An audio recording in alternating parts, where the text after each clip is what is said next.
This is a 150th scale Terex TC225LC hydraulic excavator.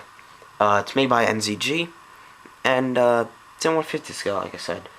After I received this model today, and if someone asked me to recommend a 150th scale excavator below $100, I would probably recommend this one because it's just all around. It's a nice model.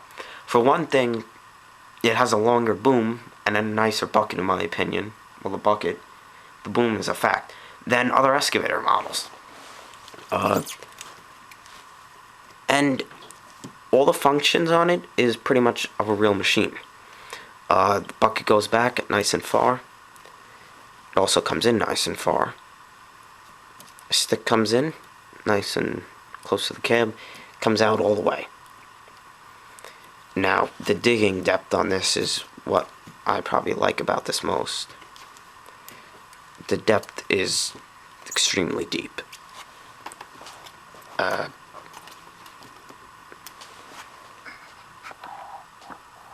That's really deep, especially for a model. Now, if you like to put it like this, there you go. It's very deep. Now, here's the cab side of it. Not many people are really familiar with the Terex excavators. This side.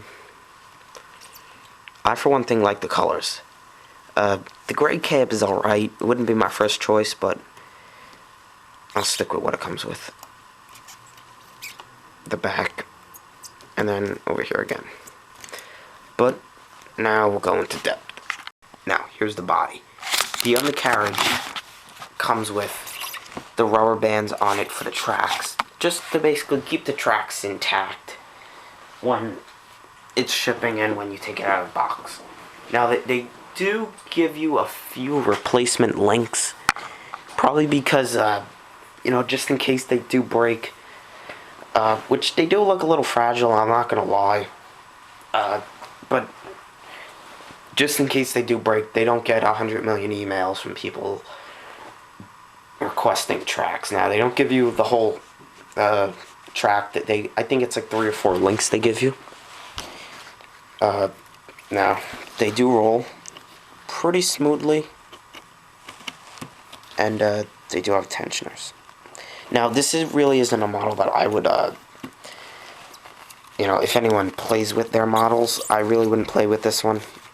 It's more of a shelf display model, which all of them pretty much are, but some of them, like the older North Scott ones, are very durable.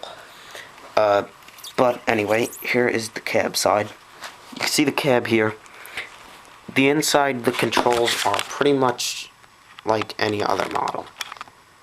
Nothing really ever changes with that. It's always pretty much going to be plastic, and that's all. The decaling is very nice on it. It's one of my favorite. I've always liked the Terex machines. Now, they also had in probably in the 80s and back, they had when their machines were green. I like the green, but I also like the white. I especially like the white in the excavators. Here's vents. Now the counterweight. See the lights? Well, at least they're to simulate lights. Just painted circles.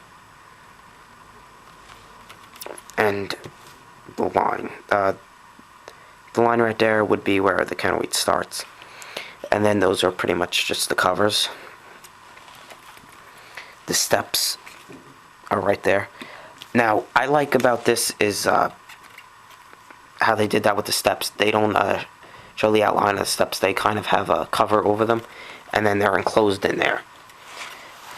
On deck is pretty much the black is just to simulate the anti-slip texture. The red is a handrail to help you get up on it. Pretty much for your oil and your fuel. More vents. On the real machine, this would pop open. The swing gear is in there. And I mean, that's the top. The top is very nice. The model's nicely built too. It's not really built like a piece of junk. Sun visor. I like the cab a lot, especially the shape and the design. Handrail. I don't know if they make any zero tail swing machines, but I would like to make a zero tail swing Terex for me.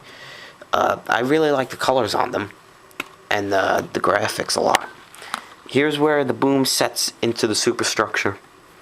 These are the lift cylinders, has hydraulic lines leading to them, and the lines are actually in scale. Along with the smokestack, that's another big thing.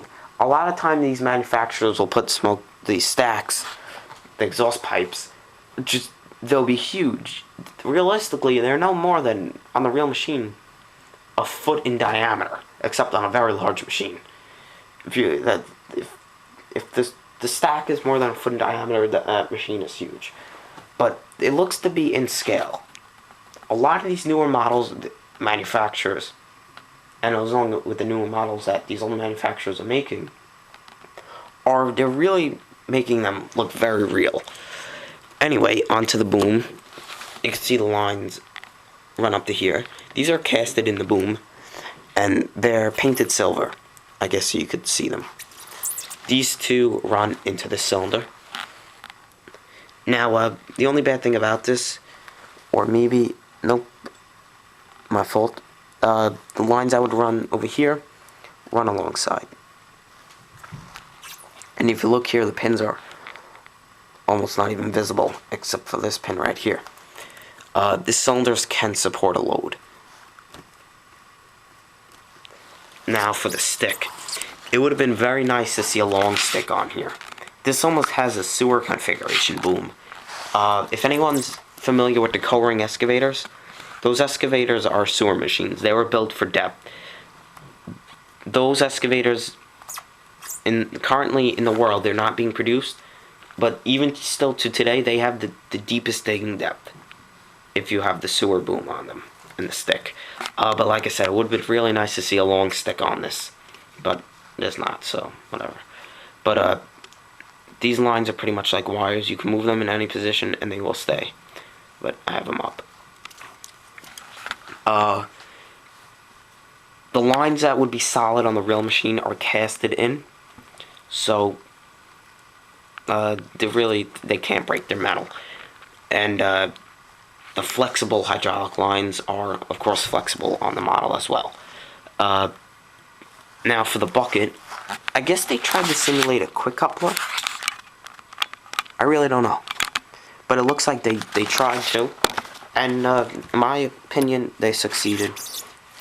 It resembles one. Doesn't really look like one too much, but it resembles one. I like the bucket on this, especially the teeth.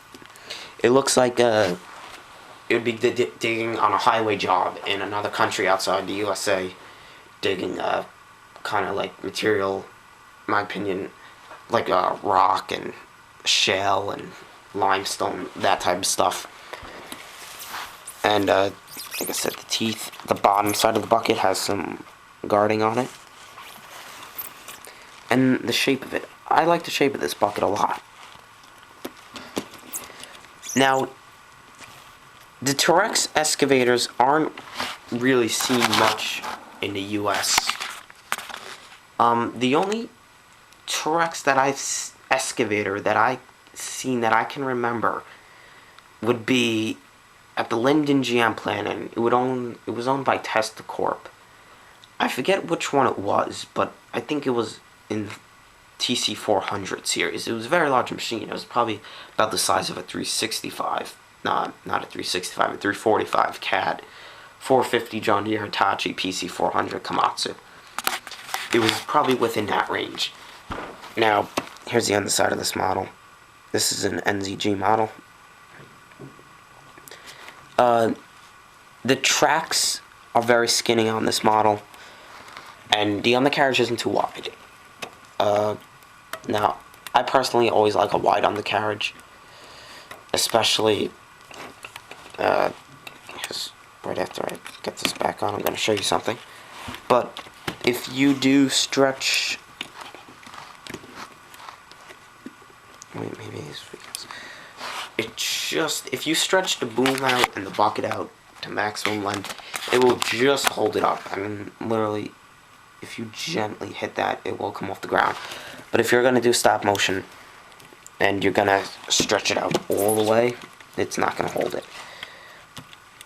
And then you could just get an idea of how much longer the boom is by how much space is between the track frame and the bucket.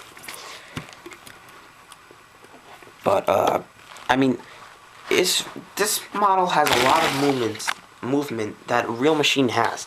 Because on a lot of models, like a Cat 365BL, the bucket will only go back maybe around that much. On this, it goes back all the way. It also pulls in all the way. And like I said, the depth is nice. If I had to give it a rating out of 10, 10 being the best, I would probably give it maybe like a 7.5, only because it is very delicate. The tracks look delicate, and there are some minor things that they can improve on. But overall, I mean, it's a great model, and I think you could buy it for around 65, 70 bucks. I'm pretty sure. But like I said, if I had to recommend an excavator to someone under 100 bucks, definitely recommend this one. It's awesome pretty much in every way around. And the box is a 2-part polystyrene box. But there's a Terex TC225LC excavator in 1/50th scale.